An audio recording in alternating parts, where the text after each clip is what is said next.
Speaking of soil and trees, the soil being the heart and trees being people. So when the blind man saw and he had mud on his eyes, he couldn't see clearly, and he said, men walk upright like trees.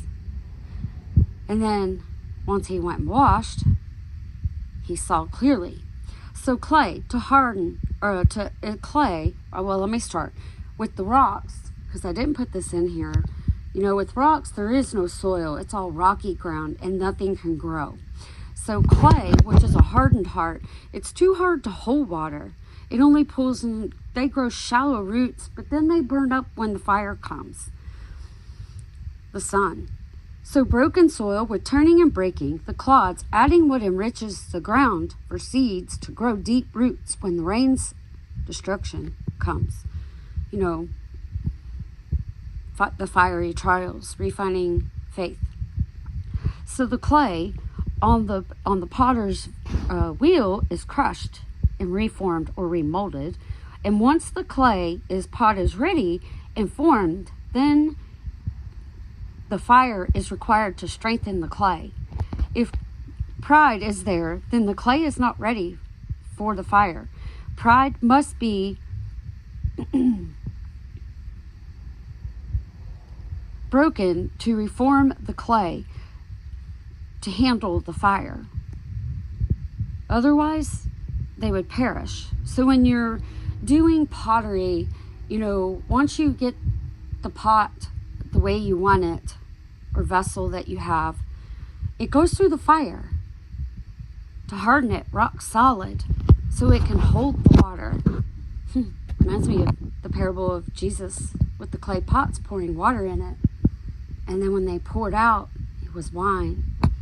So water is added to the clay to prevent it from drying out. Water must be worked in and make it formable. A clay dried with no water breaks. Water is required to form the pot to be ready for the fire.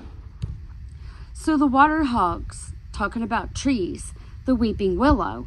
And if you've ever noticed, man does the weeping willow, or they're called little wood statues called the willow collection. And they're made out of wood, and it's shaped of a mother with her family.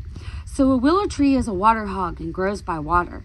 A mother will seek water and grow roots, seeking that water to be rooted and remain in storms and wind, holds her family together. So deep roots keep the tree standing. A dry season arrives, and the roots grow, continuing to seek the water. And the mother, being a stronghold for her family, a mother holds the house together or destroys her house by not seeking the water. A mother covers her children by protecting them and provides shade and branches that reach down. A mother builds her house or her husband and not tears him down. And that would be the love of a mother, willing to lay down her life for her children. We have soils of the heart, and what we say and do can reveal what's on one's heart. But then when you have, the weeping willow, the weeping mother that will do anything for her children to protect them as a fierce bear, and trying to touch the children brings wrath, just as God's wrath will pour down when touching his children. You see, we render to Caesar what is Caesar's, and what is God's unto God. And our family is not Caesar's, it's God's. And the mothers know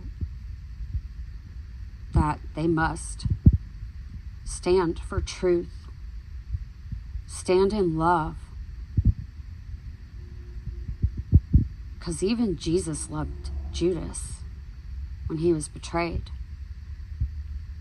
And the real mother, they wanted to divide the child in half. And the real mother said, no, give the child to her. because she was willing for her child not to be destroyed. She would rather the other mother have that child than for her child to perish. There's some others that have been through this, and they might understand what I'm talking about when there's a harlot mother, and instead of your child being destroyed, you give them to the harlot and trust in God, because ultimately, God rules and reigns by love. You know, many want to take it out of context and think everything's love with God. Well, it is, but the love of the truth, the correction will come, because God's willing none should perish, not even the betrayer. That's true love.